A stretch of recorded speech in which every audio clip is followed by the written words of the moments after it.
Bueno, el libro, vamos a hacerlo corto, lo más corto posible. Podríamos resumir que este libro se llama Enfoque Cristiano de la Ciencia. También lo podemos denominar como la liberación de la ciencia por la fe cristiana. O sea, es rescatar la ciencia por la fe cristiana. O también podemos hablar de la influencia de la fe cristiana sobre la ciencia. Cualquiera de esos términos nos van a ser beneficiosos para realmente tener, con que sepamos lo más importante, vamos a hacer más objetivo el mensaje que Van Riesen nos quiere dar al respecto. El libro tiene 70 páginas, está a la venta acá. Si ustedes en el break, si quieren comprar, realmente es un libro ameno, es importante, y por supuesto el objetivo de estas reuniones es que nosotros incentivemos a que se lea la literatura reformacional, que es una bendición. Ahora bien, ese libro se puede dividir lo divide el autor en 4 partes. Da una introducción, luego habla sobre la historia. Ese es el texto que está a la venta, vale 60 pesos. Para el que esté interesado en el proyecto lo puede comprar. El autor divide este texto en 4 partes. Una introducción, habla el segundo capítulo de la historia del pensamiento científico. El tercer capítulo habla del poder de la ciencia y la crisis, y finalmente el último capítulo habla de la fe cristiana y la ciencia. Muy bien, el autor empieza diciendo que tenemos que hablar con términos científicos, tenemos que apelar al intelecto, no con una idea dualista de que hay cosas que son del razonamiento, del intelecto, y que no están en relación al ambiente espiritual, de adoración cultico. Eso sería un dualismo. El autor es muy claro diciendo que va a hablar en términos científicos, intelectuales, va principalmente a dar argumentos científicos, pero dice, la forma nuestra de argumentar será más bien la de apelar al corazón, poniendo a nivel nuestra fe. Los cristianos deben transformar al mundo. ¿Por qué dice que el conocimiento no cambia nada, no edifica nada solo? Pero el conocimiento que tenga un corazón redimido, ese va a cambiar la humanidad, el modo de pensar, y se van a cumplir los propósitos y la voluntad de Dios. Entonces, también él refiere la importancia del tema de que antes habían eruditos. Los científicos, a los eruditos se les consideraba un sector especial de la población, pero hoy en día realmente las personas quedan apantalladas, dan un lugar muy especial a la ciencia y creen que todo debe ser basado en la ciencia. Y esto ha hecho que la guerra o la lucha por la modernidad, entendiendo prosperidad, ha estado ligada a la ciencia. De tal manera que hoy en día tenemos un mundo globalizado, económicamente fuerte, por decirlo así, y todo basado en la ciencia. Pero esta situación que no solamente ha dado globalización, abundancia y lujo, también amenaza la libertad humana. Ha hecho del hombre un ser inseguro e inerme, indefenso. Entonces, es importante cómo la ciencia ha influido en la humanidad, en la historia de la humanidad. Por lo tanto, es deber del cristiano entender qué es la ciencia y lo que debería ser la ciencia. Ahora bien,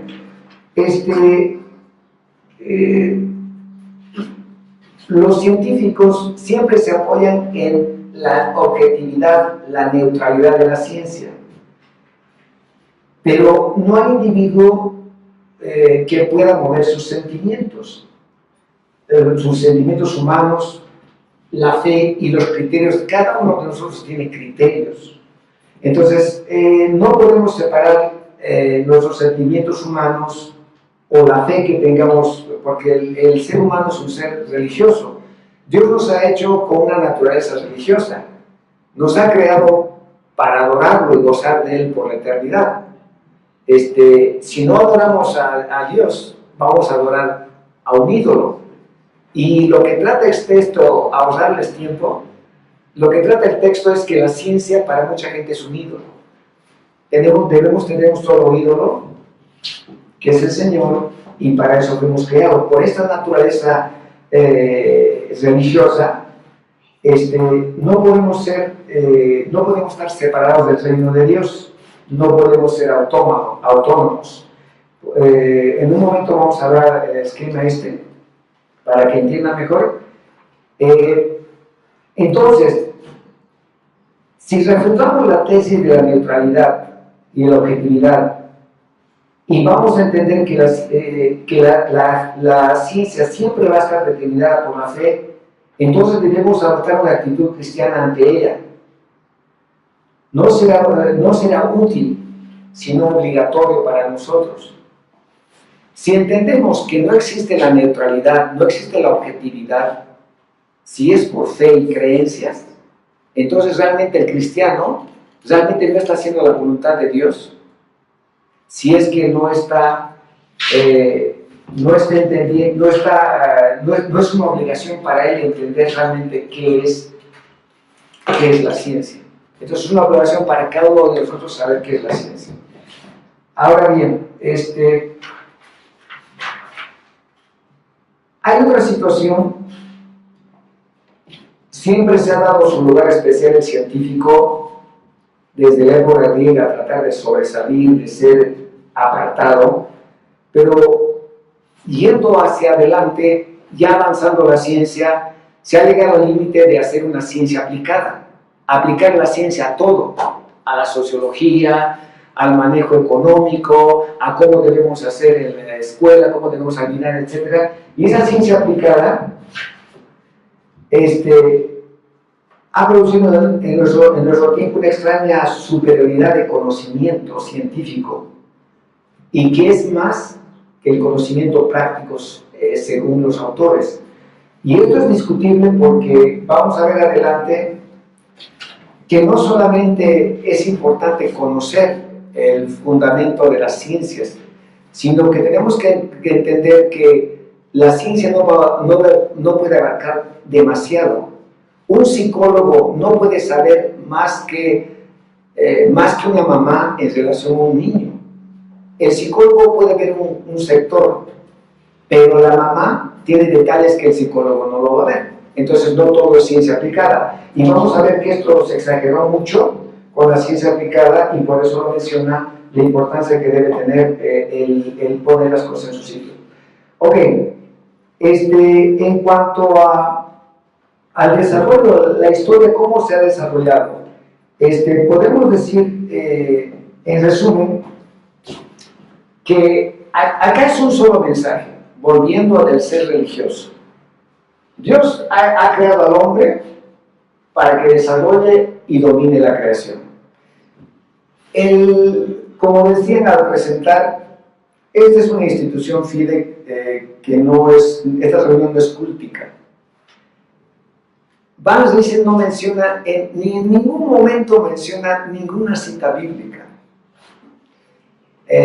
Yo creo que este texto es dirigido para cristianos, y creo que para cristianos reformacionales, porque hay cristianos, no es por hablar mal del cuerpo de Cristo, pero hay movimientos cristianos que realmente no les gusta o ven que está fuera de sitio el hablar de filosofía y el hablar de ciencia. Pero el mandato cultural dado al hombre de desarrollar y dominar la tierra, el hombre que no es redimido lo toma la antítesis lo toma para su seguridad y poder. O sea, el cristiano puede tener una sed de la palabra de Dios, del consuelo que viene a través del Espíritu Santo, la guía del Espíritu Santo. Pero también el no creyente tiene mucha sed, muchas ganas de seguridad y poder, de ser reconocido. Yo creo que acá hay muchachos que realmente lo toman de distinta manera a Steve Jobs. Para mí Steve Jobs es una criatura de Dios y todo lo que él tiene es por la misericordia, o lo que hizo él es por la misericordia de Dios. Pero tener ídolos de carne y hueso es una situación que entristece. ¿Por qué? Porque somos esto. El hombre es débil e inestable. Y toda esta cadena que lleva el hombre querer ganar el conocimiento, hacer ciencia bajo una cosmovisión que no es bíblica, no es una voluntad de Dios, no es un decreto de Dios, busca su seguridad y poder. Él quiere ser independiente. Él quiere tener poder sobre la naturaleza. Él quiere ser superior a los demás. Él quiere ser un autónomo. ¿Qué es en sí? Y después va a hablar el autor, el humanista. El ídolo del humanista es el propio hombre. El hombre quiere ser autónomo, no quiere seguir reglas. Él realmente, esta autonomía nos revela el pecado de Adán en el jardín, de ser igual a Dios. Entonces son antítesis completamente. Si vemos esto se transforma en el mandato cultural de Israel, dominar la tierra, la creación, para la gloria de Dios. Y se transforma en esta autonomía al hombre, pero como resultado existe una secularización de la ciencia. Es más, un cristiano actualmente no está en los medios científicos, porque somos muy pocos los que tenemos, voy a decir lo que realmente siento, somos muy pocos los que tenemos una visión reformacional. Y realmente los científicos se pueden reír de un cristiano, porque piensan que somos tontos o realmente creen que está fuera de nuestro nivel intelectual que podamos hacer ciencia. Y por eso estamos acá reunidos. ¿Por qué? Porque nosotros realmente sabemos que todo está sujeto a la voluntad de Dios y a las leyes de Dios. Estamos vivos porque Dios lo permite. Existen 14 sustancias químicas que regulan nuestra coagulación, aparte de la parte interna de nuestras arterias, que debe estar apta para que la sangre esté funcionando, que esté corriendo por nuestras arterias y nuestras venas. Si nos cortamos, si tenemos una herida, tiene que haber coágulos para no morir. Pero si se forman muchos coágulos, nos morimos. No se forman coágulos, morimos. Se forman muchos coágulos, morimos. O sea, la vida es un milagro. El intercambio de gases, la temperatura corporal, los líquidos en tu cuerpo, es una maravilla. Y no quisiera pensar que haya alguien acá en el auditorio que no se dé cuenta. Y intentamos como cristianos maduros que todo lo que hace Dios es milagro. Es milagro el control de los vientos, las mareas, las semillas de los árboles, es milagro. Y tenemos que disfrutar de esos milagros.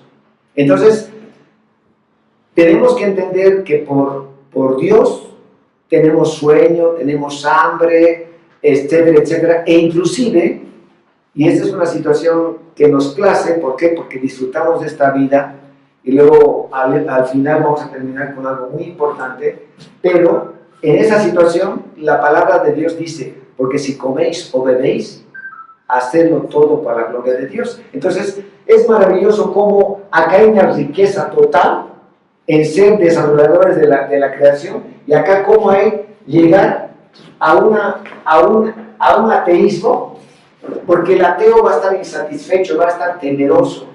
El ser humano que no conoce esto tiene miedo, tiene temor, no está seguro de nada. Sale a la calle y no sabe lo que le puede pasar. No sabe si puede estar quiere adquirir seguridad con dinero, con un coche blindado, etc.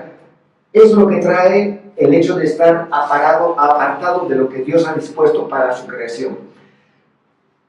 Secularizando la ciencia, uno puede llegar a la tendencia al ateísmo, la alineación del hombre que se vuelve débil e inestable. Esas son las conclusiones que podemos sacar del principio. Y después, es mucho para hablar, pero lo que él menciona es de la filosofía, cómo empieza la ciencia en sí. La ciencia empieza en los pueblos primitivos, como el hombre tiene una naturaleza religiosa. ¿Cómo empieza la ciencia? La ciencia empezó en la humanidad con los sacerdotes, las tribus, los fenómenos naturales, que hay un individuo que tiene como pactos con la naturaleza, que tiene experiencia, que puede darnos un consejo, etcétera, etcétera. Empieza con los sacerdotes. Pero y entonces son seres con especial don, son un vínculo con lo superior. Pero la ciencia empieza con los filósofos, con la filosofía, hasta muchos años, hasta con Newton se mezclaba filosofía con ciencia. Pero la ciencia en sí podemos decir que empieza en Grecia, y nada más para mencionar Parménides y Heráclito. Nada más dos ejemplos. Parménides, todo es inmóvil, todo es eterno. Son dos polos opuestos, base para Platón y Aristóteles. Todo se mueve. Nada está quieto, todo se mueve, dos cosas opuestas. Y estos fueron los que influyeron en Platón y Aristóteles. Así siempre hacemos, porque no vamos a basar en situaciones que interesan poco, porque al final lo que debemos entender es que Platón, no sé si se acuerdan de la pintura de Rafael, de la escuela de filosofía, la escuela de Atenas, donde está Platón señala hacia arriba a los absolutos, ideales, el significado de las cosas, los valores, y Aristóteles va señalando a la parte inferior, los individuales, los particulares, la naturaleza, el hombre, así.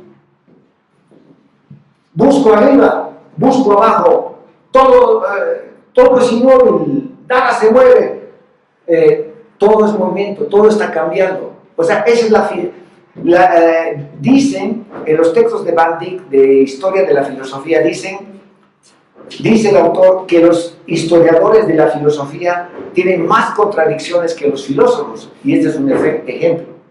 O sea, el ser humano está buscando, y se pierde en el significado. El significado lo da Dios, el creador del sitio donde estás caminando, el que por él estás recibiendo radiación solar necesaria para tu organismo, para absorber la vitamina D.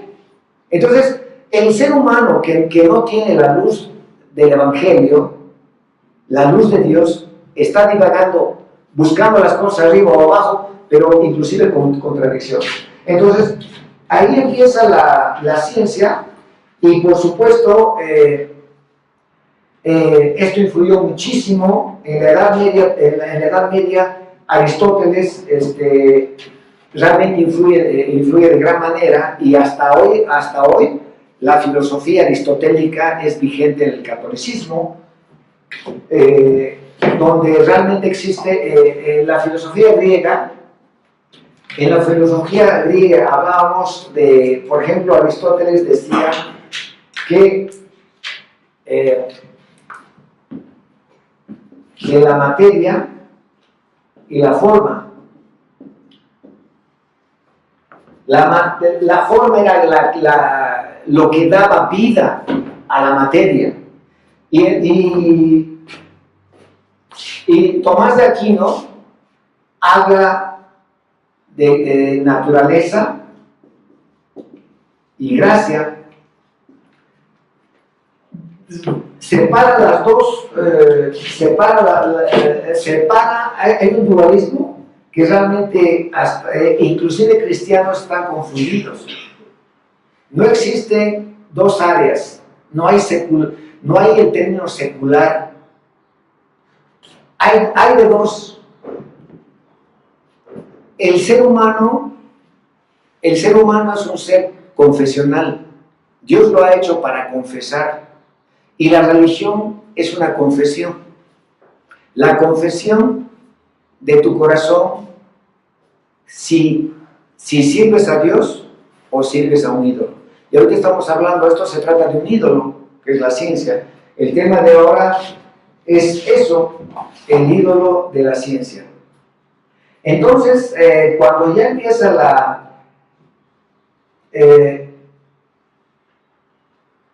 el rasgo más importante de la filosofía y la ciencia, voy a leer este texto, desde entonces en adelante hasta fines de la Edad Media fue el compromiso entre la fe cristiana y la idea entonces reinante acerca de la ciencia, hacer al hombre independiente mediante la investigación autónoma. ¿Qué pasó en la Edad Media? Hubo un compromiso entre la fe cristiana y la ciencia y la filosofía. Ustedes entenderán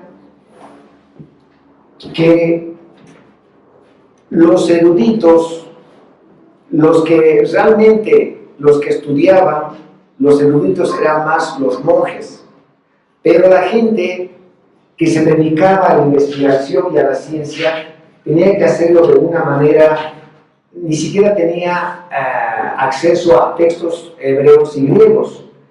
Y se cometieron situaciones muy especiales porque Descartes realmente, el influjo de Aristóteles fue grande. Y Descartes realmente estaba aburrido, cansado, porque era muy inteligente de estar todo el tiempo estudiando la filosofía aristotélica. Pero, por ejemplo, Descartes, que avanzó mucho, publicó muchas cosas, pero le dio miedo difundirla. Digo, escribió, pero no las imprimió ni las distribuyó. ¿Por qué? Porque se enteró de que Galileo ya estaba siendo juzgado por la Iglesia Católica. Y estaba hablando, decía él, que la Tierra no estaba en el centro del sistema solar, sino que el centro era el Sol.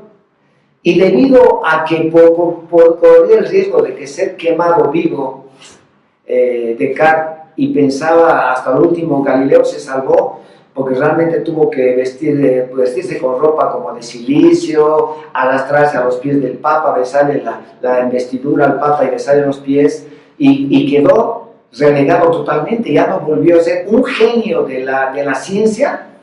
Realmente dejó la ciencia porque corría el riesgo de morir. Entonces, sin embargo, fíjense cómo al principio sucedían cosas como, por ejemplo, voy a leer también este texto. Claro está que el actual desprecio hacia la religión, al principio, en la intención de los científicos, Descartes esperaba servir la causa de la religión, y Newton ensalzó el honor divino al explorar las leyes naturales por las que Dios había establecido. En todo este trayecto de situación de desarrollo de la ciencia, por supuesto que hubo gente brillante, gente que, como Descartes, tuvo que realmente no desarrolló ciencia como él quería por miedo. Newton era un individuo distinto. ¿Por qué? Porque su abuela lo crió, su papá murió cuando él estaba en el vientre materno. su mamá era puritana y es el individuo que se dedicó toda su vida a la investigación. Era un individuo que decía que Dios había dado la voluntad a los hombres a través de la palabra de Dios. Y él decía que el cosmos es un ámbito donde la voluntad divina habita y se hace presente. Y decía de la creación que es un carácter ordenado, el de la creación. O sea, él tenía el concepto cabal de todo el orden de las fuerzas de la gravitación, de los vientos, de la luz. Newton ya habló de paquetes de energía. Decía que la luz eran paquetes de energía, pero no estaba en el tiempo de Einstein, ni de Max Planck, ni de los futuros investigadores del átomo. Pero él era consciente total del poder, la soberanía, y que Dios puso las leyes en la creación. Entonces, pero de alguna manera ellos no tenían todavía un desarrollo, ya tenían telescopios, tenían laboratorios, etcétera, pero no sofisticados como para desarrollar algo que es la ciencia. Ahora, en la situación moderna, ya con el flujo de estos investigadores, se desarrolló un método nuevo, que es el método experimental y el método matemático. Decía que el método experimental es la base de la ciencia y el método matemático era el análisis funcional de los hechos y la ley de causa y efecto. Decían que la ley de causa y efecto es la forma exacta de razonar. Después, es increíble cómo la ley de causa y efecto se vino abajo, porque realmente leyes con las que se contó microscopios electrónicos, laboratorios grandes, etc., se demostró que esta ley no existe. Muy bien, entonces, no sé cómo andamos de tiempo, ¿a qué hora empecé? A la media. ¿En media hora? A las 6:30. Perfecto, lo bueno es que tengo control. Bueno, entonces, con todas estas situaciones del método matemático, del método, con esto del método nuevo de la edad moderna, experimental, y el método matemático, se siguió adelante y realmente se creó una soberbia, por decirlo así, en la ciencia, y la naturaleza era vista como dominaba la ciencia de una manera absoluta en la naturaleza, y esto era en constante crecimiento. La ciencia avanzaba de una manera grande en la naturaleza, crecía, pero en cuanto a la religión, era un campo en constante decadencia. O sea, realmente, a medida que la ciencia crecía, con todo el método experimental y el método matemático, la introducción a la ley de causa y efecto, era más una situación elitista de soberbia en la ciencia y ver a la religión cristiana como algo decadente, completamente progresivo en decadencia.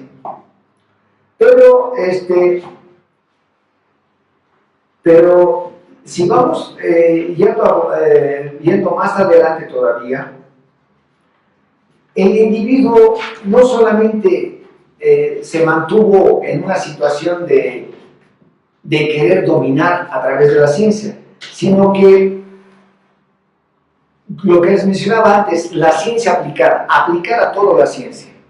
Pero mucho ayudó el positivismo. El positivismo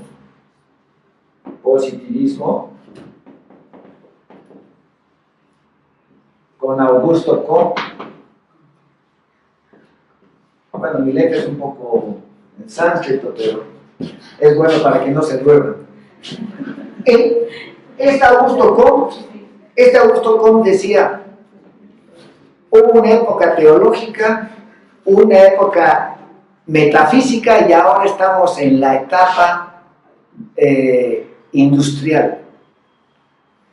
El término industrial era el final de la industria, que era importante para toda Europa, para todo el mundo. El fin de la historia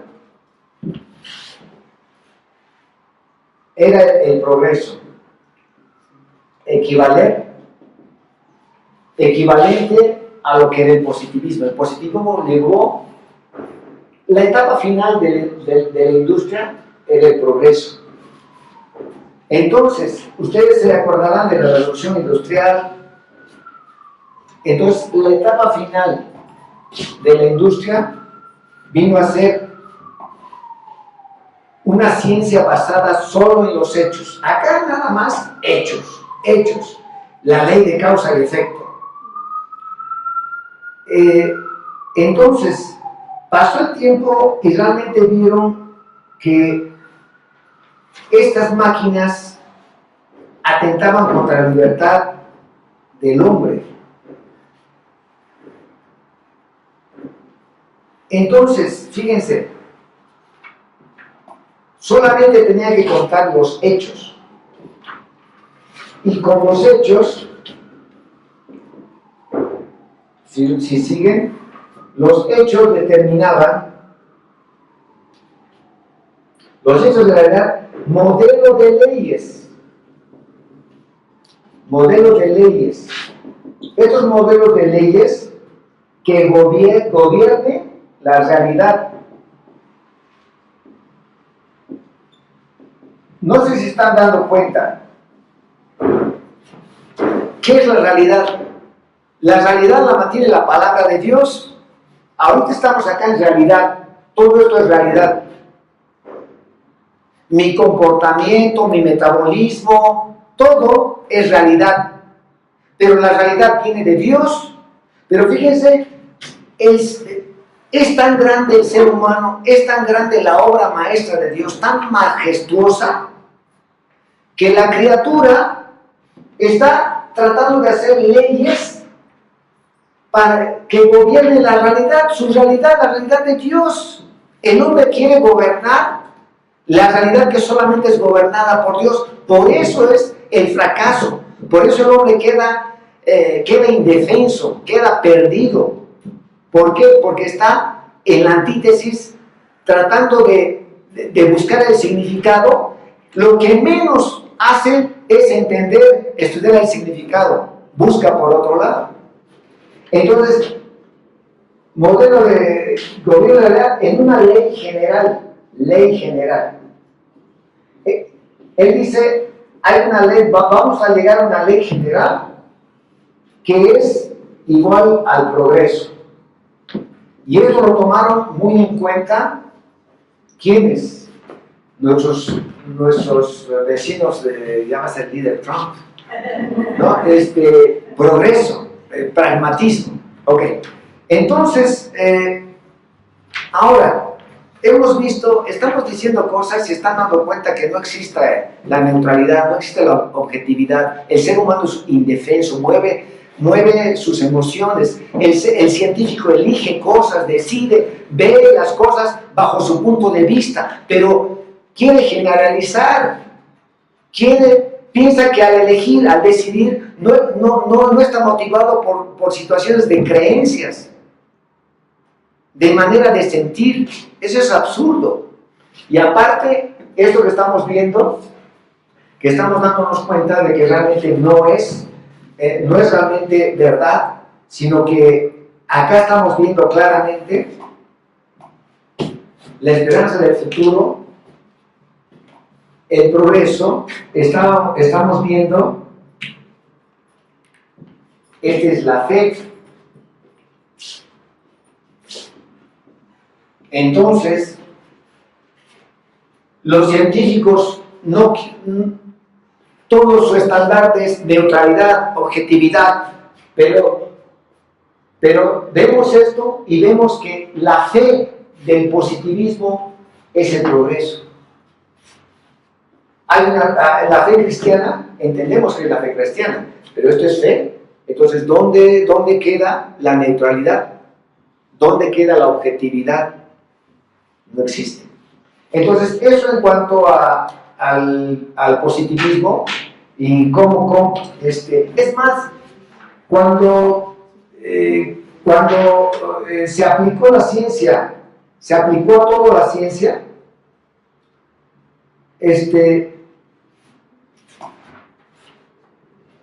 cuando hubo la Revolución Francesa, con francés, no, falló la Revolución Francesa porque no se aplicó adecuadamente la sociología, la ciencia sociológica.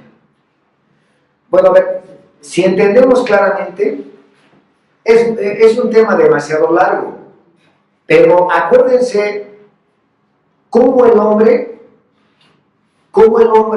es influido por otras circunstancias. Por ejemplo, estamos hablando de la parte francesa, pero por parte de Inglaterra, ¿qué ocurría? En Inglaterra, por una situación, podemos llamar que hubo una reforma, aunque Enrique VIII rompió con el Papa por una situación de matrimonio, por decirlo así, pero de alguna manera sirvió para que Inglaterra tome sus decisiones, y de esa manera hubo una revolución gloriosa de 1688, donde realmente se puso freno a la tiranía, al abuso del rey, con un parlamento. Y Voltaire, que estaba exilado en Inglaterra, se enamoró de todo eso, Locke era su ídolo, John Locke era su ídolo. Entonces, eso Voltaire escribe y pega en un país muy especial que es Francia. ¿Y en qué termina lo que llega a Inglaterra? ¿En qué termina en Francia? Termina en la Revolución Francesa, donde realmente se ensalza la razón, no a una situación de tipo república, sino más bien de una situación de la voluntad popular. ¿No hay ninguno acá de Morena? De la voluntad popular, de la razón. Entonces, ¿qué pasa con la Revolución Francesa? Derechos humanos, etc. A los 2 años empieza la época de terror. Mueren miles de personas por la guillotina. ¿Y en qué termina eso? Viene una dictadura. ¿Cómo es el hombre? Napoleón Bonaparte se mete a todo lado. Fusila en España, en Holanda, etc. ¿Y qué sucede? ¿Cómo empezó en Inglaterra? ¿De qué está enamorado Voltaire? ¿En qué terminó? ¿Cuánta gente sufrió? ¿Cuántos cambios hubieron políticos en Holanda, por ejemplo, o en España, en la situación en la cual realmente fue una idea alocada, sin principio, sin fundamento? De alguna manera hubo una luz, una guía más ordenada, más bíblica en Inglaterra que en España, y terminó de esa manera. Y decía, no, lo que falló en la Revolución Francesa es la situación social. Debía aplicarse mejor el estudio sociológico de las personas, etcétera, los movimientos, etcétera. Bueno, el autor habla también que después de todo esto principalmente la Revolución Francesa, etcétera, ya viene el irracionalismo. Ustedes saben que es el pragmatismo, es el vitalismo, es el existencialismo. Ya nos vamos a una situación más compleja, porque si hablamos de estas confusiones, ¿a qué llegaron? La aplicación de la ciencia en la tecnología, sociología, psicología se va extendiendo y resulta ser una panacea de todos los males. A todo hay que aplicar ciencia. ¿Y qué sucede? Suceden situaciones muy especiales con el Duce de Italia, Mussolini, o lo ve Hitler, también ansía el poder, y son situaciones donde realmente cuando hay decisiones de este tipo, de irracionalismo, tiene que haber un control. Y Hitler, para llegar a tener control, es increíble cómo de su partido político, él mata como a 7 personas que eran compañeros de partido, nacionalsocialismo. ¿Por qué? Porque tenía que haber unificación de un poder, un dictatorial total. Entonces, lo que quiero que entiendan, cuando uno se ensaña, lo mismo Marx decía, de todas, la humanidad va a evolucionar al capitalismo, no hay de otra. Tarde o temprano vamos a llegar al comunismo. O sea, daba por hecho una situación que es muy subjetiva. Y imagínense ahorita qué está sucediendo en el mundo cuando ni Rusia, que es un poder, ningún país, después vamos a ver si nos alcanza de una situación de la Rusia posguerra, por ejemplo, pero a lo que voy es que el pragmatismo hizo que desenredaran ideas peligrosísimas en las manos de Hitler, de Stalin. Por ejemplo, Hitler ya quiso aplicar demasiado la ciencia aplicada, la eugenesia. No sé si saben qué es la eugenesia. Él quería tener una raza superior.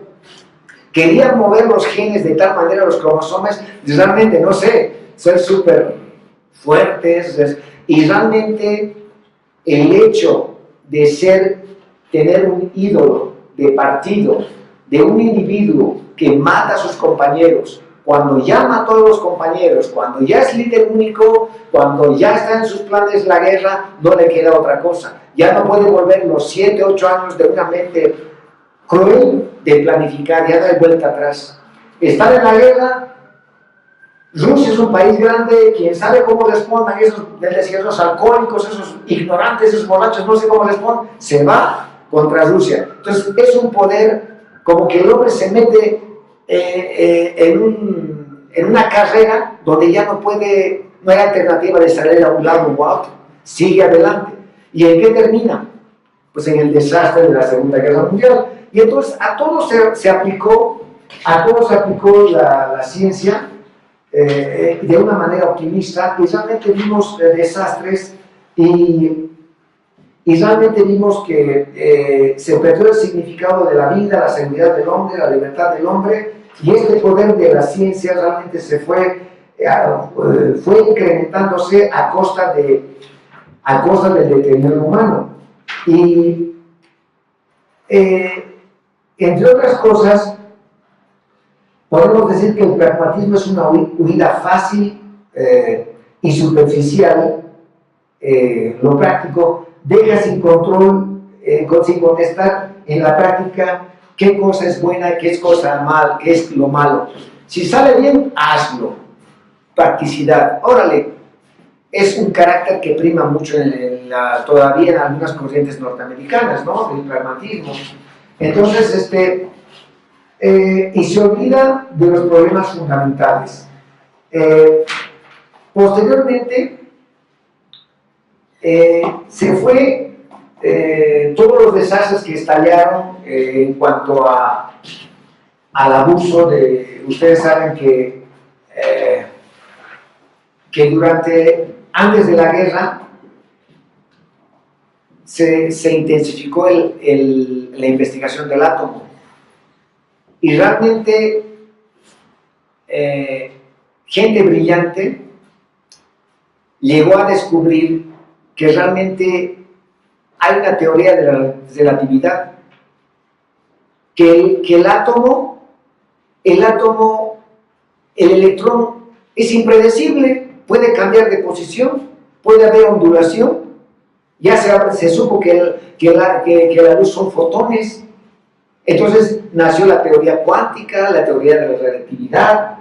Entonces, y lo principal, por ejemplo, el siglo XIX, de esa gente orgullosa, hablaba del éter del universo, la única cosa firme, con movimiento absoluto y que no era determinado, no era determinable, no había sido determinada por ningún experimento, y decían que existía un éter.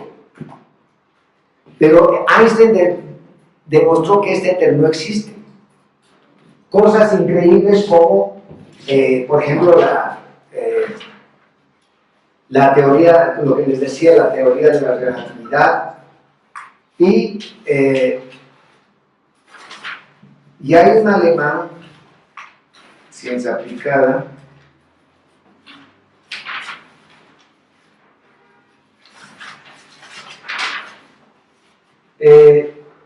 no me acuerdo dónde es. Acá está. Una de las cosas más importantes de mencionar es, por ejemplo, de las ciencias aplicadas, la que podemos hablar es la medicina.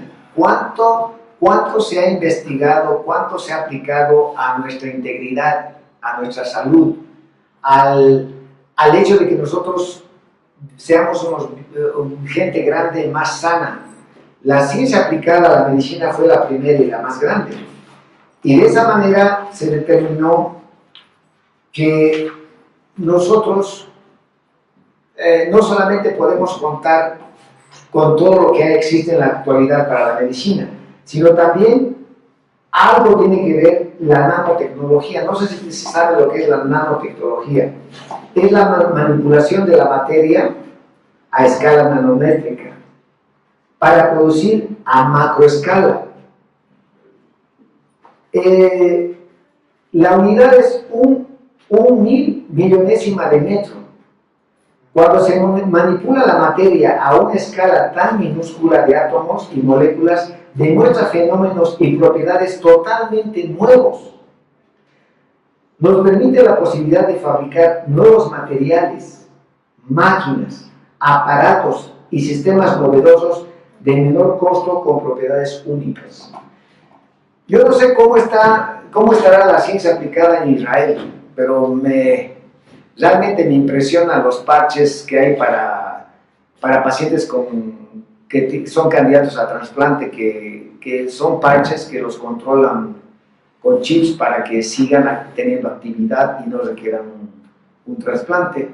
Se pueden, hoy en día, pues, la semana pasada estaba el congreso del Colegio Mexicano de Ortopedia, y pues no puede haber hospitales grandes sin ingenieros de tejido. No son médicos, nada más son ingenieros y se dedican a ingeniería de tejidos. Y se utiliza la ingeniería de tejidos, se utiliza computadoras, un montón de cosas. Eso en la parte médica. Pero estamos viendo, hay coches que se fabrican en 44 horas, así con materiales así sintéticos, y los ves. O sea, hay maravillas, y en lo que yo creo que está desarrollando mucho, a veces Israel lanza sus noticias, pero son muy cautos porque tiene demasiados enemigos Israel. Pero, por ejemplo, ahorita ya tiene una ciudad libre de todo riesgo, radiación, ataque nuclear y lo que sea. Están tratando de crear a macro escala el futuro para que Israel sea una super ciudad, un super país protegido contra todo. Ustedes saben que de Palestina les mandan misiles de cuando en cuando, así como en los pueblos hay el día de la Cruz, que patatí, patatá, que la Virgencita, todo de cohetes. Los palestinos, los cohetes los mandan a Israel como si fuera un festejo. Entonces ellos están muy preocupados, siempre están con problemas y están creando, ya tienen una ciudad funcionando con todas las características de seguridad increíble. Y hay cosas que no nos enteramos. ¿Por qué? Porque no pueden decir cosas que sean exponer su seguridad interna. Pero, por ejemplo, ahorita en Bélgica, en Francia sabían ellos que habían terroristas. Las Torres Gemelas ya estaban pronosticadas, no hicieron caso los de la CIA. En Bélgica se durmieron. Ellos conocen todo, saben todo. El Mossad es el servicio secreto más grande que existe, o sea, es de varones y mujeres. Entra una mujer del Mossad a un hotel, se viste de prostituta y te enteras nada más que murió tal jeque que financiaba terrorismo. Y bueno, salen las cámaras, todo, pero está con peluca y todo, y no sabes, nada más lo encuentran muerto en un hotel. O sea, son cosas. Y fíjense qué increíble es, y estar situado, nos interesa estar actualizado en todo. Cuando a mí me dicen, cuando hay gente que dice, oye, pero los palestinos, ¿cómo abusan los judíos? Pero yo no sé cuánto les ha dolido a todo el ambiente árabe el hecho que Golda Meir haya sido tanto tiempo, una mujer haya sido primer ministro de un territorio chico, sujeto a todo tipo de ataque. Entonces es un país muy especial. Yo realmente las noticias que veo son muy Lo dice, a veces vienen israelitas a informarnos de tecnología, de aparatos, etcétera, y realmente hay cápsulas donde te toman fotos de todo lado, ya están de todo el tubo digestivo, tomas y tienes un panorama de todo el tubo digestivo en 3D.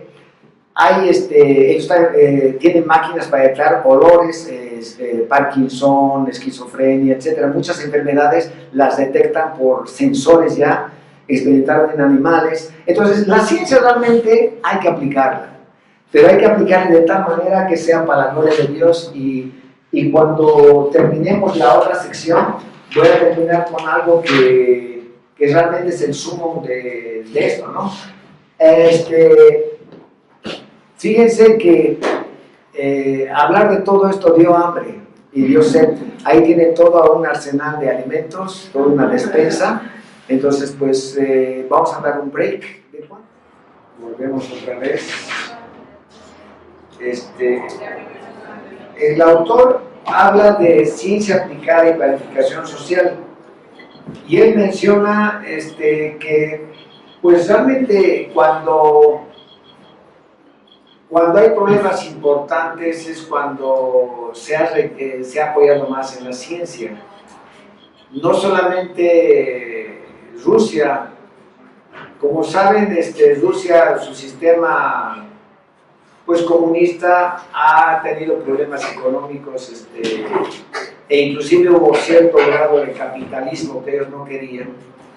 Y para eso Stalin tuvo que imponer los planes quinquenales para modificar políticas económicas inclusive. Y ustedes saben que en los años 20 en Estados Unidos era el auge de la música, el dinero, la venta del whisky, etc. Pero a partir de 1929 una crisis económica severa, la Gran Depresión, y realmente había un desempleo increíble y se aplicó la ciencia en lo que llamaron el New Deal de Roosevelt. Y durante todo el tiempo largo, ese plan empezó más o menos en el 32 y duró casi hasta la Segunda Guerra Mundial. Entonces realmente la gente está pues tratando siempre, apoyándose en lo que es la ciencia. Ahora, Roosevelt, por ejemplo, el plan del New Deal, había la parte económica, era un plan financiero, industrial, agrícola, social, laboral, etcétera, que realmente los historiadores no pueden valorar porque realmente fue inesperada el hecho de que se presente la Segunda Guerra Mundial. Pero cuando realmente ha pasado el tiempo y ha habido tecnología, desarrollo industrial, siempre la gente, los gobernantes se han aplicado, se han propuesto aplicar la ciencia a las sociedades, pero realmente aplicar ciencia planificada a la sociedad da una crisis. Pérdida de la responsabilidad y libertad humana, secularización de la vida práctica, alienación y aislamiento del hombre. Siempre yo pongo esto en azul y rojo porque esto es lo que el hombre necesita. El ser humano fue creado libre, pero es un ser confesante, como les dije, y tiene que tener la capacidad de respuesta libre para ejercer su oficio. El autor, ustedes saben que este autor escribió en holandés. El texto que tenemos es un texto en español, pero entre el original, la traducción al inglés, al español, como que hay términos que no... Uno de ellos que me hubiera gustado, él habla mucho de vocación, vocación, vocación. Y a mí me hubiera gustado que en vez de vocación utilice el término de oficio. Porque todos los seres humanos fuimos creados con dones, habilidades y talentos. Y cada persona que esté sentada acá debe entender que nadie tiene la retina como cada uno de nosotros tiene. El iris, las huellas dactilares. No hay voz igual que la nuestra en ninguna parte del mundo, en ninguna parte de la creación. Ustedes saben cómo son los chinitos o los japoneses, pero ustedes no van a ver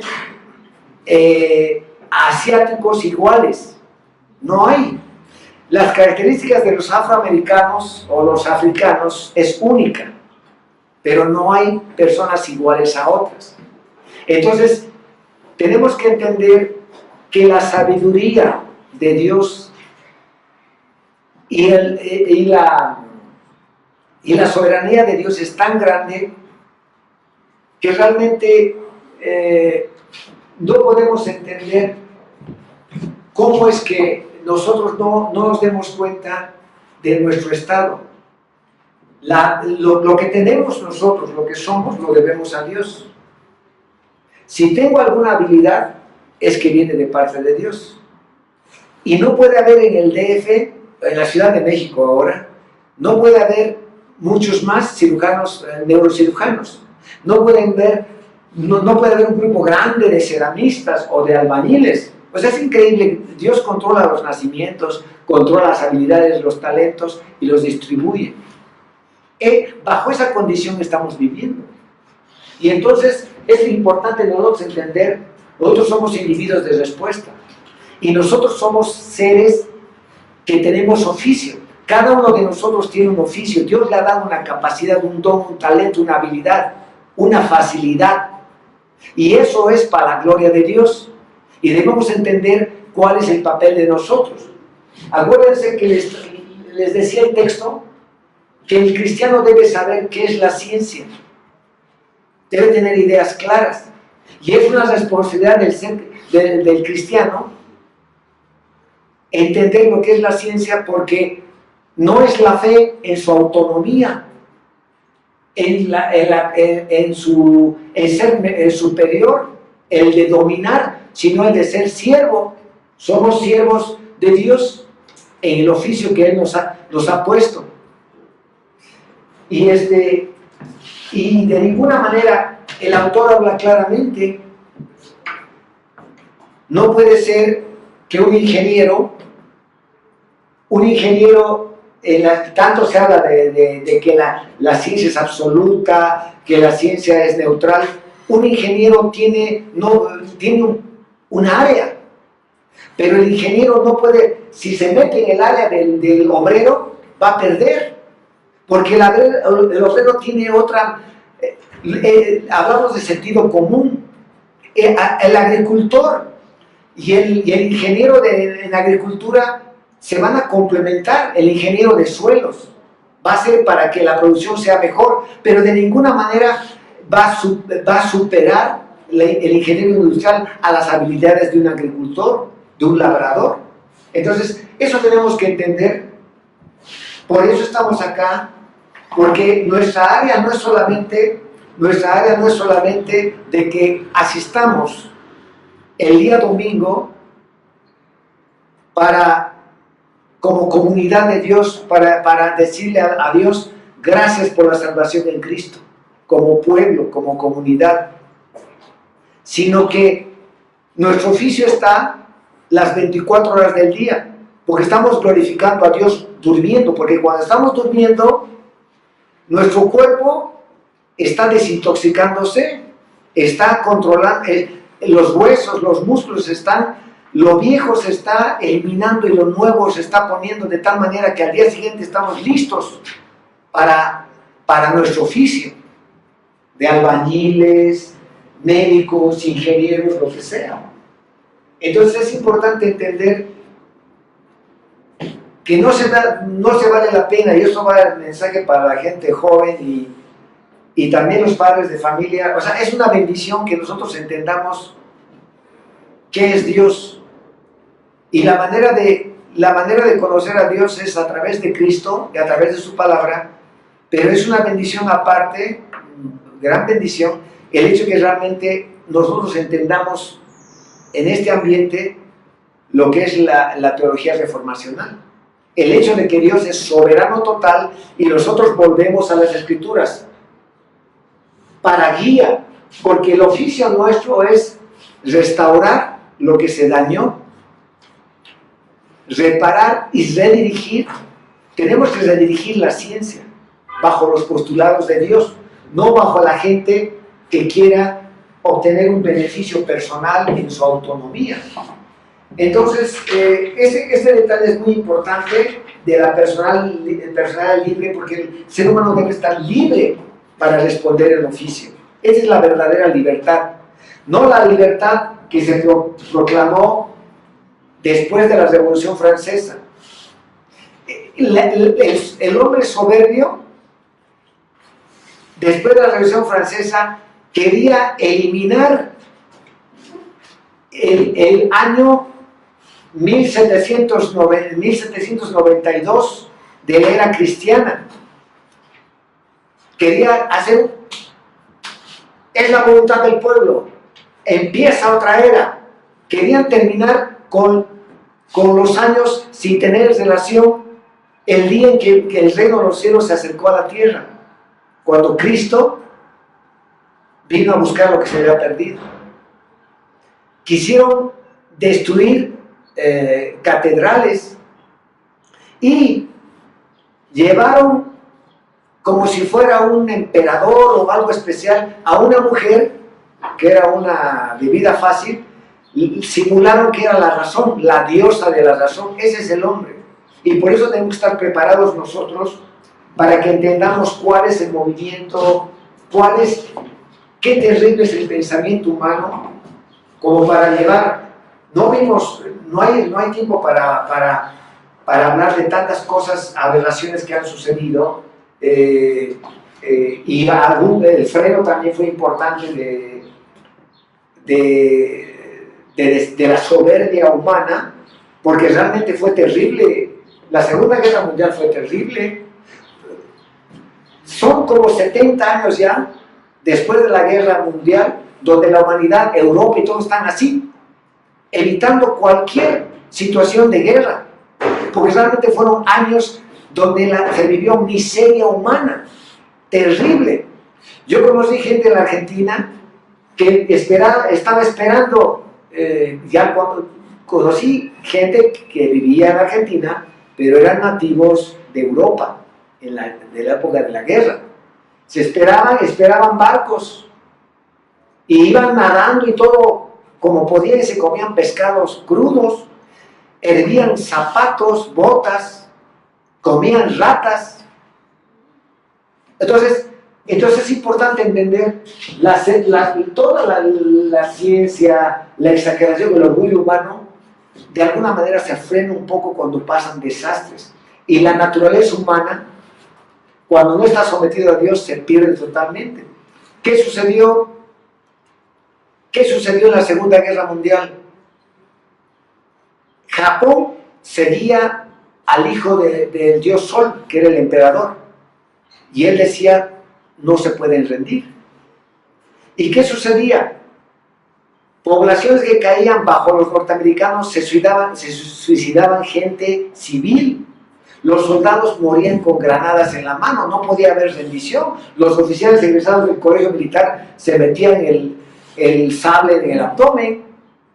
¿Cuál era la situación? No, están muriendo, son fanáticos, están muriendo muchos norteamericanos, no puede ser, pero es que es peligroso, ¿y qué va a pasar con la bomba atómica? Entonces, ¿qué sucedió? La bomba atómica, todo lo que hizo, todos los descubrimientos, el avance tecnológico hizo ver como en Auschwitz, donde había campos de concentración, donde había gente, esqueletos con un poco de tejidos caminando. Los japoneses, que después de 2 días, me parece, después de la segunda bomba de Nagasaki y Hiroshima, el emperador, ok, rendición, pero ¿qué había? Gente que la piel se le caía, quedaban huesos expuestos, niños, ancianos, gente de todo nivel moría y duró. Chernobyl, no sé si vieron, hace poco el desastre de Chernobyl todavía está presente. El hombre le da pavor, pero su memoria es temporal, es corta, los recuerdos malos, y otra vez vuelve a alzar la mano. y empieza a la antítesis, a oponerse a Dios. La redención en el siglo XIX era el progreso y la tecnología. La redención en el siglo XX era la ciencia aplicada a una sociedad, planificada. De eso estamos hablando, de tratar de cómo es que podamos hacer mejor cómo podemos aplicar los conocimientos. Hay que aplicar los conocimientos de tal manera que la humanidad, la población, sea analizada, valorada, se puedan obtener datos al respecto, y de tal manera nosotros podemos entender que esto nos lleva cada vez más, y ahorita estamos entendiendo que el humanismo tiene un verdadero ídolo, que es el hombre. Y la crisis del siglo XX, de lo que estamos hablando, fue el humanismo. Y todavía ahora vamos a seguir lidiando con el humanismo.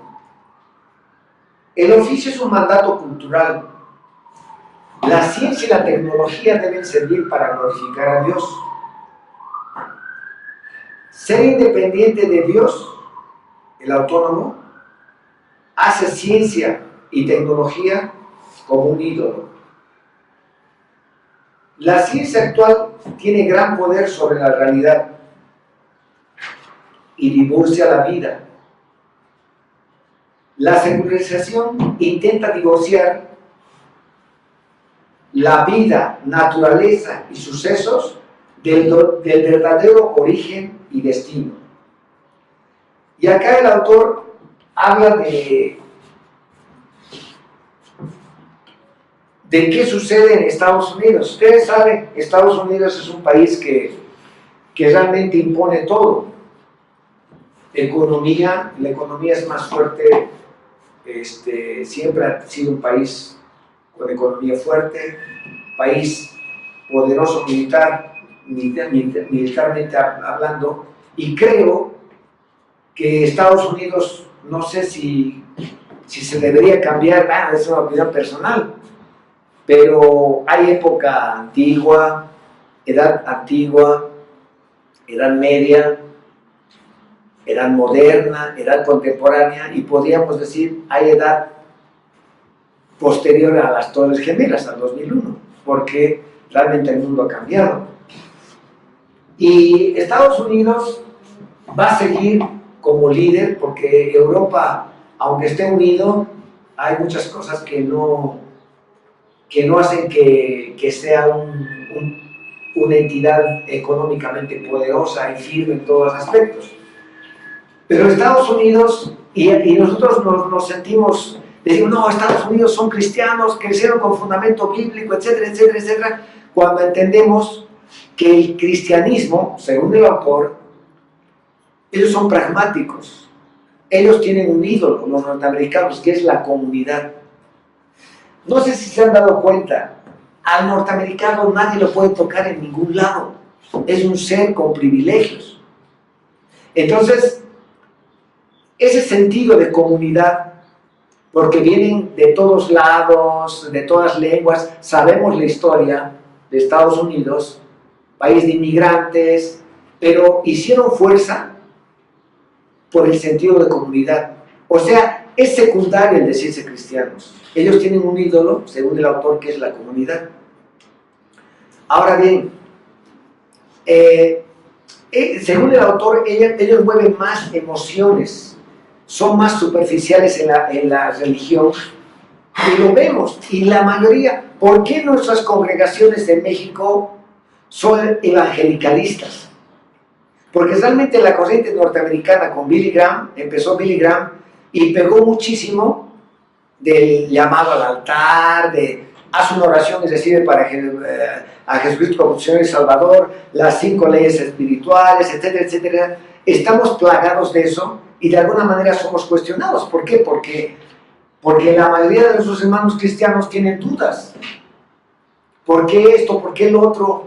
Porque realmente la corriente de John Austin, de toda esa gente de dólar, de toda esa gente norteamericana, gente que tiene aviones, que son mega conferencistas, que se ven televisión, realmente venden otro tipo de evangelio, que realmente, pues realmente es una situación de prosperidad, positivismo, de mejora personal, comparando con lo que dice el autor del ambiente europeo. El ambiente europeo, si bien está peor, está más secularizado que Estados Unidos, pero entiende bien la antítesis, lo que estamos hablando, y está en mejores condiciones que los norteamericanos. Entonces, son situaciones, y las vamos a ver. O sea, no tenemos por qué. Vemos que las autoridades de Estados Unidos juran con la Biblia y todo, pero entendamos, los norteamericanos firmaron el Acta de la Independencia bajo conceptos de la ley, el rey es la ley de Dios, pero nada más ese concepto, pero no la Biblia en sí. Fueron muy pocos los cristianos que firmaron el Acta de la Independencia, que realmente tenían una cosmovisión basada en la soberanía de Dios. Ahora bien, la antítesis en Europa es entendida y aceptada. Ahora bien, hay una secularización del cristianismo porque hay por el poder de las ciencias aplicadas, el nivel de vida y la duda a respuestas cristianas. El cristiano ahorita tiene dudas. El cristiano ahorita, como en Juriquilla, cuando voy a la casa de mi hermano, todo seguridad, todo controlado, puedes controlar. Son casas ya inteligentes. ¿De qué tienes miedo? Aparte está la reja. Tu coche ya no necesitas llave, la camioneta se va a activar con el motor, con la llave que traigas en el bolsillo. O sea, el cristiano ahorita dice, pues, ¿qué onda? Si al lado tengo el celular, que tengo el Uber, o sea, esa duda quiere decir, no, pues, o sea, ¿para qué a Dios? Si tengo todo, voy a SmartFit, ya estoy con la chía, vine también al taller de nutrición de FIDEC. ¿Para qué? Dios ya está. ¿Sí me explico? O sea, el alto nivel de vida, el confort, la comodidad, te alejan de Dios. Tu cuenta bancaria te hacen dudar, tus inmuebles. No, que el jefe de Nacional es tu cuate. ¿Sí? ¿Tienes facilidad? No, la Ciudad de México es más segura que otros lados. Pobres los de Acapulco. Pues hay cosas hay facilidades que nos hacen dudar de nuestra relación con Dios. Y también las respuestas. Y por eso estamos acá, las respuestas. A ver, cristianos, hablemos de la tableta del día siguiente. Hablemos de la eutanasia. ¿Cuál es tu respuesta? Hablemos de una situación política. Hablemos veamos, analicemos a los políticos actuales. Analicemos cuál es el carácter, la preparación, la oratoria de un Osorio Chong, de un Chaufet, de un Nuño, el de educación, el que me cae bien. No. Veamos. El cristiano tiene que estar preparado para eso. Si decimos que tenemos oficio, somos individuos de respuesta. Si no sabemos dónde estamos ubicados, ¿cómo vamos a responder? Si somos sal de la tierra, luz del mundo, nosotros somos los únicos con los cuales Dios nos usa, somos instrumentos de Dios para decir, esto es así. No como dice tal grupo, tal corriente. Y analicemos adventistas. Tenemos que saber qué onda con los adventistas, los anglicanos, los pentecostales, pero de una manera madura. No criticarlos a ellos por defectos que encontremos. Critiquemos opinemos doctrinalmente, dogmáticamente. No opinemos a lo tonto. Como en una... vamos a hablar de filosofía. No, soy cristiano, pero... No, Platón era homosexual, qué bárbaro. No, Miguel Ángel. No nos vayamos para las ramas. Analicemos la situación tal cual es. Por eso estamos diciendo que el cristiano debe saber lo que es la ciencia. Es un deber nuestro. Entonces, esa duda. O sea, tenemos que entender, a ver, ¿cuál es tu opinión? ¿Cuál es tu opinión de qué fenómenos? No te interesa ver ni Sanders, Clinton, todo, no te interesa. Pero de alguna manera tu hijo te puede preguntar, oye, pasa esto, pasa el otro. Y tenemos que estar actualizados, no ser eruditos en todo, pero de alguna manera, por mandato de Dios, siempre hay mejores oportunidades en todo. Hay vacunas contra los rotavirus. Hace 10 años los niños se morían por rotavirus. Bendito Dios, desde hace como 6 años ya hay vacuna, ya no se mueren como antes. Nos olvidamos que estábamos llorando, sufriendo, porque nuestra sobrinita estaba con rotavirus y no había qué hacer. Ahora las niñitas, bueno, parte del virus del papiloma se puede, hay inmunología, pero no toda, es una ventaja. Eso es lo que lleva a Dios. La dirección de la soberanía de Dios la tenemos que ver, pero tenemos que estar actualizados. De eso se trata. Fíjate, no es culto, es cultura, es oficio. Y todos estamos comprometidos con la respuesta a Dios. Para eso, como dice Mardoqueo, le dice a Esther, tal vez para eso estás acá. Pues eso todos lo sabemos, ¿no? Lo que dice su tío a Esther. Para eso estamos acá. Yo les digo, además. Entonces el cristiano, eso es lo que seculariza, la duda. No, pues como cristiano ya me quedo callado. Y ojo, hay cosas que dan tristeza y tenemos que estar... me da tristeza, por ejemplo, la UNAM. Me da tristeza autoridades como los rectores, o me da tristeza que hayan jefes de cardiología del siglo XXI, que son eminencias pero están calladitos porque son presa del sindicato. ¿Cuánto profesionista brillante teme que lo corra el sindicato, que haga la grilla el personal, que lo quieran echar? ¿Cuántos? ¿Dónde estamos? Tenemos que tener opinión. ¿Cómo es posible que en la UNAM se cambie el nombre del auditorio por el nombre de Che Guevara? Que hayan durmiendo en el auditorio, que ya no estén en las sillas, que estén durmiendo, comiendo ahí, que esa gente que vive en el auditorio de la UNAM tenga negocios de carnitas dentro de la UNAM, que hayan pasillos donde se venden chucherías y se vende mota. ¿Cuál es la opinión tuya? ¿Eres cristiano, eres redimido, tienes un oficio? O sea, y los jóvenes no crean que nosotros no tenemos que saber de Lady Gaga, de moda. Ay, que Ricky Martin, bueno, ¿cómo no vamos a admirar a Ricky Martin? Ese cuate, qué gusto para vestir, pero no comparte su homosexualidad. Yo no soy Dios para cambiar corazones, pero tenemos que disfrutar. Pero lo que tiene Ricky Martin en talento, de ahí viene. Lo que tiene Lady Gaga, tuvo oportunidad, tuvo escuela, tuvo dinero y de chiquita la formaron, pero todo eso viene de arriba. Y cada uno va a responder y podemos disfrutar, salvo que no sea obsceno, que ofende a la dignidad humana, que sea parte de la antítesis. No voy a aceptar el satanismo de Lady Gaga, pero sí voy a aceptar su voz, su lenguaje corporal, los músicos talentosos que le acompañan, eso sí, porque yo soy mundano. ¿Por qué?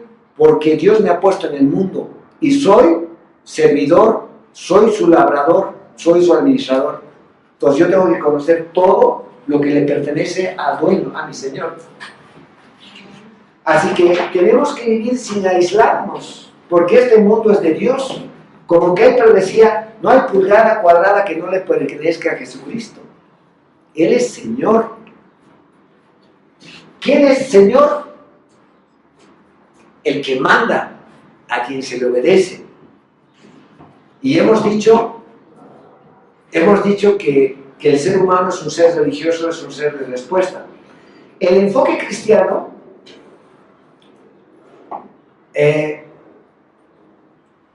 tiene que ver con la ciencia teórica y por supuesto con la ciencia aplicada. Pero hay una resistencia del enfoque cristiano por parte del humanismo, que dice, no, ideas así religiosas, espirituales, ¿cómo? La ciencia es neutral, no tiene que ver con creencias, con fe, con religión. E inclusive cristianos hacen resistencia al enfoque cristiano de la ciencia, por vergüenza y por tristeza que sentimos.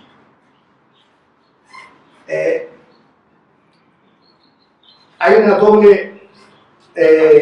una fe sugestiva o creencia inherente, hay una doble motivación del esfuerzo científico en la presuposición de independencia del hombre respecto a los hechos y una esperanza de obtener dominio de la realidad mediante la ciencia que habíamos hablado. Entonces, no nos queda mucho tiempo, pero en el enfoque cristiano debemos entenderlo que describe con precisión la neutralidad. Atentos, ¿ya despertaron? Describe con precisión, el enfoque cristiano describe con precisión la neutralidad que es la fe de un ídolo. Ya hemos hablado. La neutralidad es fe de un ídolo, ya sea el dominio, la superioridad o la fe del progreso, y tiende a reemplazar la falsa fe por la fe en Jesucristo. Es una falsa fe el hecho de que tú seas superior, quieras tener leyes generales para que redunden para un progreso, cosa que no. Y podemos hablar mucho, podríamos hablar de Freud, podríamos hablar de Marx, pero fíjense qué increíble. Yo me acuerdo, Freud bueno, no me voy a deschavar con la edad, pero Freud dominó increíblemente cómo el hombre se enamora de Steve Jobs, se enamoran del Che Guevara, el Che Guevara. Sartre fue a verlo a Cuba, Sartre lo fue a ver como si fuera un ídolo.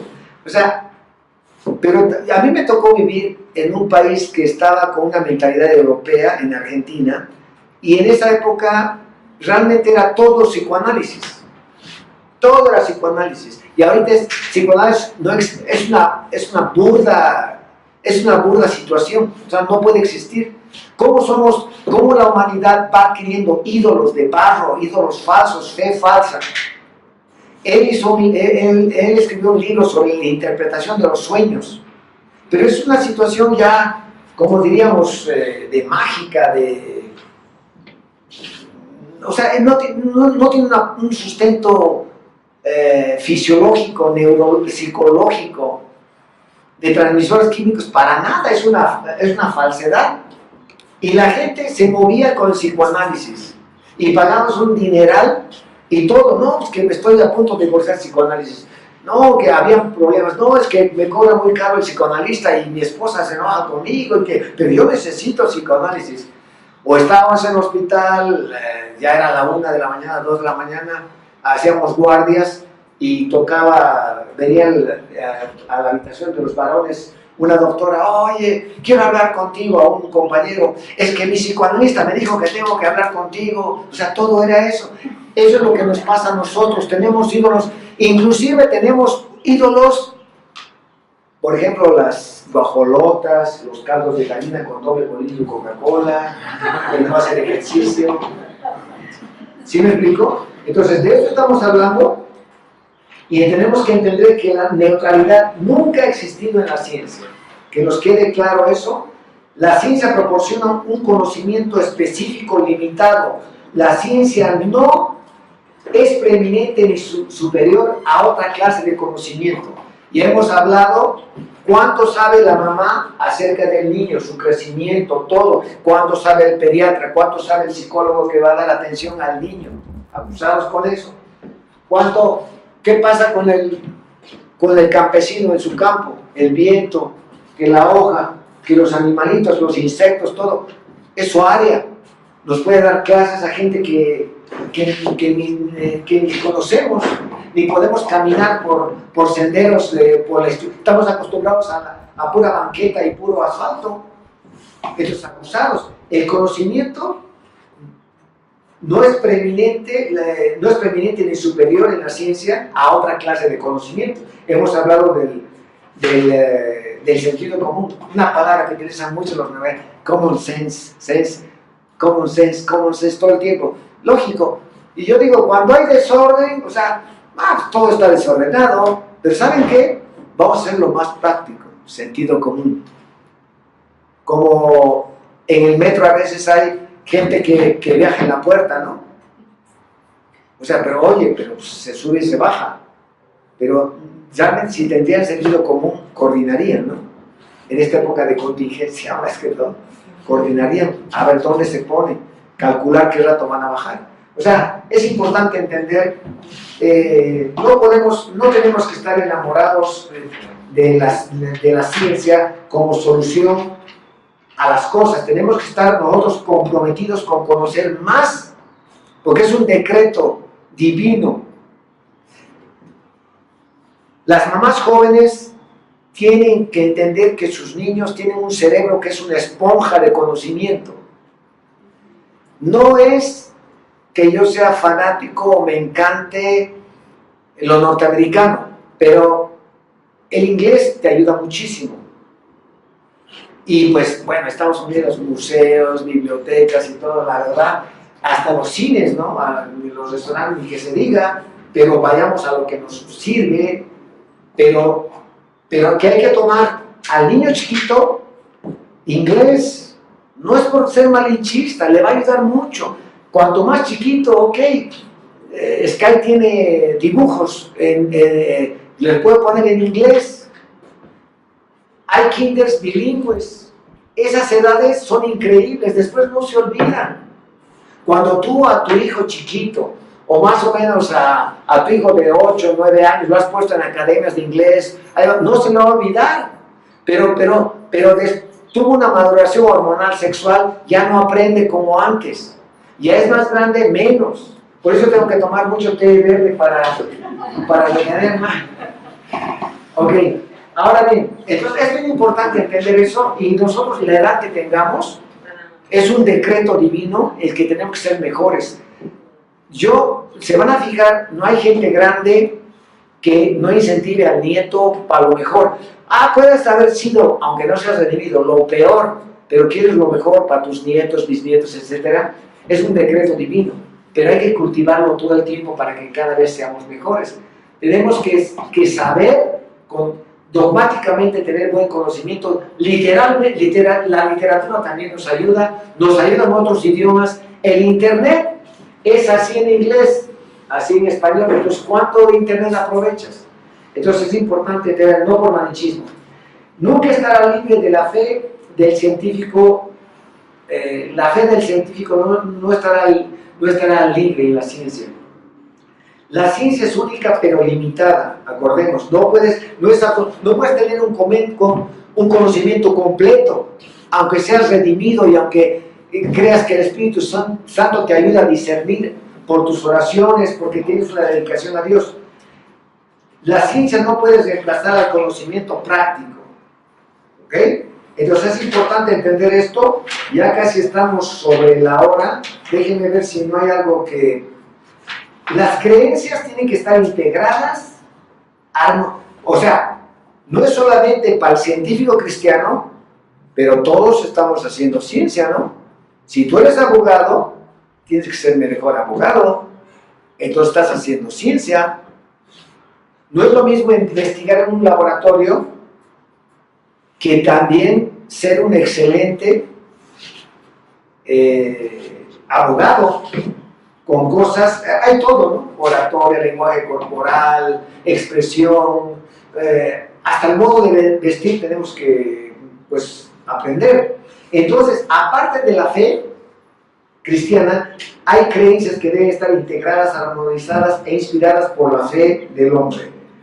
La meta de la ciencia es conocer la creación de Dios a través de las leyes por las que Dios gobierna. Esto no crean que es lo mío, es del texto, ¿ok? A través de las leyes por las que Dios gobierna. Estas leyes encaran y dirigen la vida hacia Dios. Y además estas tienen una unidad dentro de la variedad, que es algo maravilloso. Es importante entender que todo no es un sistema cerrado, todo está coordinado. Por eso los ecosistemas. No podemos matar muchos murciélagos porque va a haber problemas, son ecosistemas. Y eso es lo que nos está pasando ahorita con el ozono. ¿Qué pasó con las autoridades? ¿Cómo planificaron la ciudad, el transporte? ¿Por qué desde el 80 hay tantos sueldos, tantas entidades? Son injustos, esos cuates no son nacionalistas, no aman México. ¿Qué hicieron desde el 80 hasta ahora para estar en la condición que estamos? Es importante que entendamos esto. Entonces, la subespecialidad, por ejemplo, hay gente que se queja, oiga doctor, no me gusta ir a América Sur. ¿Por qué? Porque este granito, pase con el dermatólogo, yo nada más sé de esto. Soy especialista en el dedo chiquito del pie derecho. O sea, tienes que... Entonces, eso no puede, el médico no puede considerar ser especialista nada más en rodilla, y los hay. Las rodillas están en relación con todo, con tu cerebro, con tus hormonas, con todo. Entonces, tienes que saber de todo. Para que puedas orientar y hacer medicina bajo un conocimiento más completo. Entonces, también habla el autor que es mala la especialización. Pierde el total significado de la realidad creada, porque está basada en leyes. Doyeber sistematizó esas leyes. La teoría, la filosofía de la idea cosmológica, todo está. La esfera aritmética, física, espacial, cinemática, lingual, etcétera, etcétera, etcétera. Yo creo que todos conocemos de eso se trata. Ok, y bueno, yo creo que ya estamos en el tiempo y finalmente, para mí, ya sería para lo mío, ¿cuál es la meta de la ciencia? Para mí es el Shalom. ¿Qué significa? Porque el autor dice, estar conociendo las leyes de Dios, estar con una seguridad, con una tranquilidad. Si nosotros entendemos la soberanía de Dios, las leyes que ha puesto a su creación, todo el significado que tiene la creación, lo da Dios. Yo realmente me admiro cómo hay gente que tiene actividad, tiene relaciones íntimas con un individuo del mismo sexo, cuando realmente es algo, la anatomía humana es maravillosamente perfecta. Por ejemplo, el miembro viril es el único órgano que tiene, todo el organismo tiene una arteria, 2 venas por todo lado, pero esa parte nada más tiene una vena y 2 arterias, lo contrario, porque es un órgano increíblemente perfecto, puesto a una función increíblemente sabia. Pero ¿cómo estamos? ¿Cómo estamos? ¿A qué nivel llegamos? Bueno, entonces la meta de la ciencia no es la autonomía, no es el dominio, no es...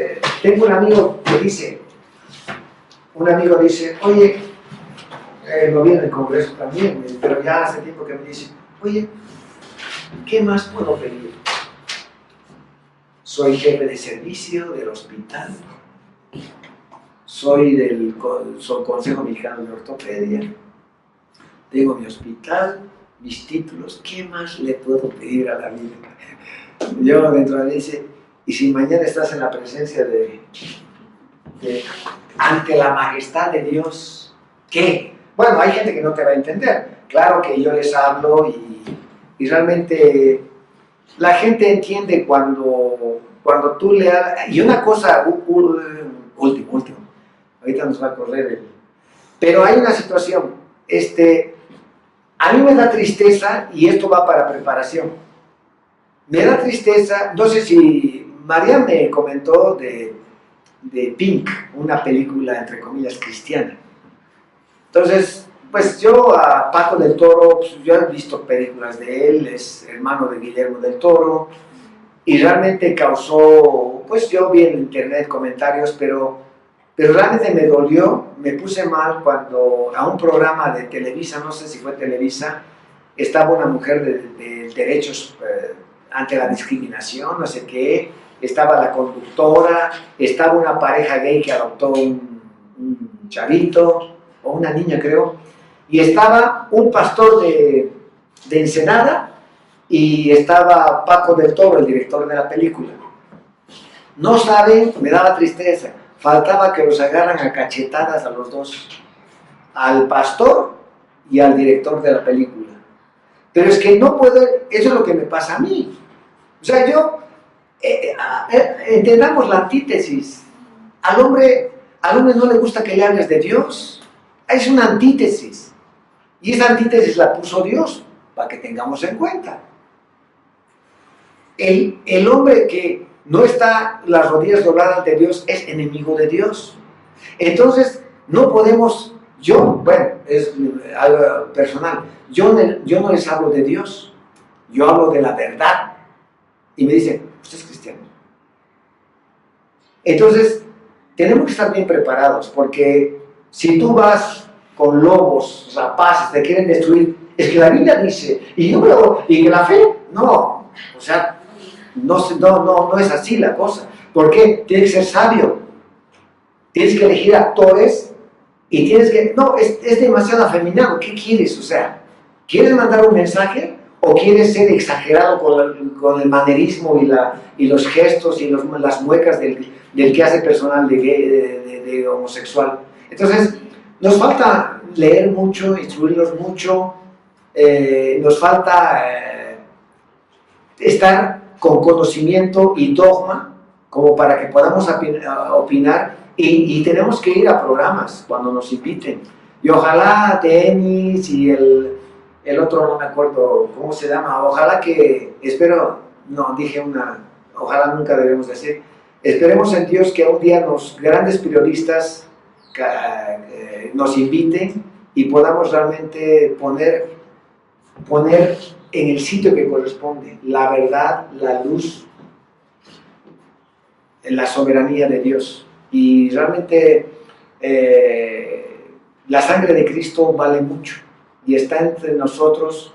No podemos darle perlas al cerdo, pero también está en nosotros poner en el sitio que corresponde la sangre de Cristo y la redención que ha hecho en nosotros, ¿no? Con esto termino.